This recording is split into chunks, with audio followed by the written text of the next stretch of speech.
இவரு தெரியாதரா? நம்ம காலேஜ்ல கெத்தான சீனியர்ரா.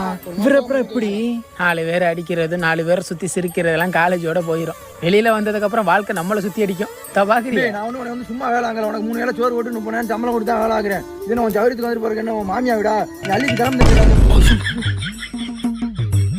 பாப்பா அந்த பாப்பா என்னோட காலேஜ் ஒரு பிள்ளை கூட திரும்பி பார்க்க விட மாட்டேன். திரும்பி பார்க்காம விடுறான். வாழ்க்கையில எதிரிக்கு கூட வராத நிலைமை ஒரு நாள் அவன் கண் எதிர வந்துச்சு. என்னது மச்சான்? கல்யாணம். அப்ப நீ எதுவும் கல்யாணம் பக்கம் போகல? சே நம்ம அந்த வீடு போகாமலாம் இல்ல, நமக்கு எவளும் கிடைக்கிறது இல்ல. நீ மட்டும் தான் நம்ம காலேஜ் நல்லா படிச்சது. எங்க வேலை ஆகுற? 40 ரூபா சம்பளம் வாங்குவியா? ஒரே ஒருத்தர் திட்டு வாங்கிட்டு இருக்கான்ல, அவன் தான் அந்த மொத்த பில்டிங்கும் மேஸ்திரி. அவன்கிட்ட தான் கொத்தனாரா வேலை ஆகுறேன். என்ன சொல்லுவேன் என் உள்ளம் தாங்கல மெத்த வாங்குறேன்.